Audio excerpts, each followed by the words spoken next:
इसी तरीके से अपने साथ सौगात लेकर आते हैं। और चलिए आगे बढ़ते बात करते दाऊद इब्राहिम की। जी हाँ, दाऊद इब्राहिम से जुड़ी हुई खबर सामने आ रही है, जहां पर आपको बता दें कि इस पूरे मामले को लेकर अब कई सारे खुलासे हो रहे हैं। हर एक अपडेट लगातार आपको बता रहे हैं, लेकिन ऐसे में आपको जानकारी दें कि पाकिस्तान में दाऊद के करीबी रिश्तेदार नजरबंद कर दिए गए। जावेद मियांदाद का पूरा परिवार नजरबंद कर दिया गया है। दाऊद के करीबियों को किया गया है अंडरग्राउंड।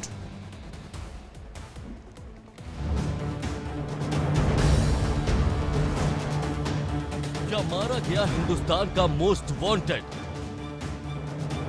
क्या जहन्नुम पहुंच गया हिंद का सबसे बड़ा दुश्मन? या फिर आखिरी सांसें गिन रहा है मुंबई धमाके का मास्टरमाइंड?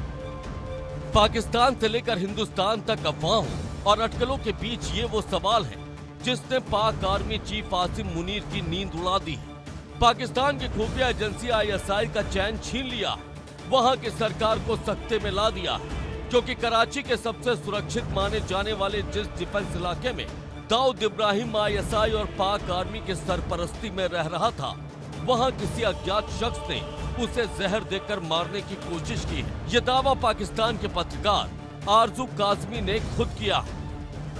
इस वक्त पाकिस्तान में जो खबर बहुत तेजी के साथ फैली है और बहुत तेजी के साथ जिस बात का चर्चा किया जा रहा है वो ये सुनने में आ रहा है कि दाऊद इब्राहिम, जी हाँ, दाऊद इब्राहिम को सुना है कि किसी ने जहर दिया है और उसके बाद उसकी तबीयत खराब हो गई है, उसकी हालत काफी खराब है, उसको कराची के किसी हॉस्पिटल में रखा गया है।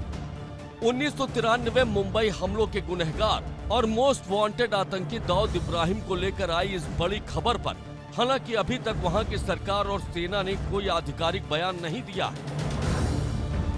लेकिन इस खबर के सामने आने के बाद जिस तरह से पाकिस्तान में इंटरनेट सेवाएं बंद कर दी गई हैं, सोशल साइट के संचालन पर रोक लगा दी गई है, उससे दाऊद को जहर देने की खबर की पुष्टि की संभावना और बढ़ जाती है, क्योंकि पाकिस्तान ये कभी स्वीकार नहीं करेगा कि दाऊद को जहर दिया गया है और वो कराची के अस्पताल में आखिरी सांस गिन रहा है। और इसकी वजह है जिसे पाकिस्तान के मानवाधिकार कार्यकर्ता आरिफ काजरिया खुद बता रहे हैं। पाकिस्तान कंटिन्यूअसली ये डिनाई करता रहा है कि हमारे पास दाऊद इब्राहिम है।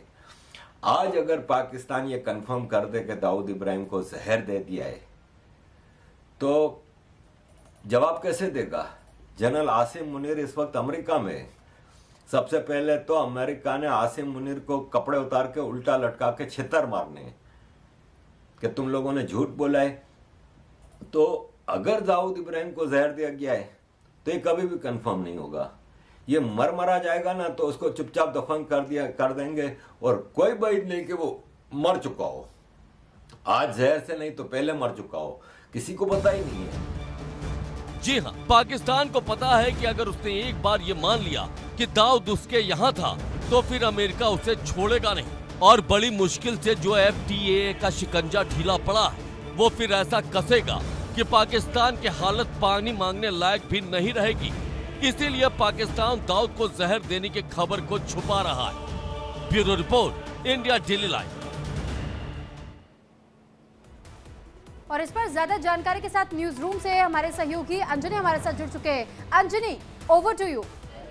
बिल्कुल सुरभि सचिन, देखिए डी कंपनी का द एंड हो गया है। दाऊद जो इंडिया का मोस्ट वांटेड था, अब खबर है कि पाकिस्तान में अब जिस तरीके से उसको जहर दिया गया, अस्पताल में भर्ती है, और ये खबर लीक न हो उसको लेकर पाकिस्तान की तरफ से इंतजाम किए गए, यानी वहां पर इंटरनेट पर पाबंदी लगा दी गई है।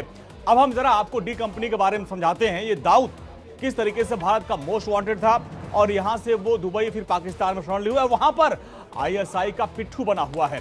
भारत का मोस्ट वांटेड आतंकवादी है। इसके अलावा ग्लोबल टेररिस्ट में इसको घोषित किया गया है यूनाइटेड नेशन की तरफ से, और अभी तक ये छुपा हुआ भारत में लेकिन पाकिस्तान में, लेकिन पाकिस्तान लगातार डिनाई कर रहा था। अब खबर है कि उसको जहर दे दिया गया है। और दाऊद पर झूठ बोलता हमेशा आया पाकिस्तान। जब जब भी भारत ने कहा कि भाई ये सबूत है कि दाऊद पाकिस्तान में है, पाकिस्तान की तरफ झूठ बोला गया। और पाकिस्तान के कराची में छुपने की पूरी खबर है। यहां तक भी खबर थी कि उसके जो परिवार में शादियां होती थी, सब कुछ ISI के इशारे पर उसके सुरक्षा के अंतर्गत होता था। लेकिन अब खबर है कि उसको जहर दे दिया गया है। खबर तक तो यहां आ रही है कि अब वो नहीं रहा, यानी डी कंपनी का द एंड हो चुका है। और लगातार हम आपको बता रहे हैं कि किस तरीके से इसकी तूती बोलती थी। और ओवर टू स्टूडियो सुरभि।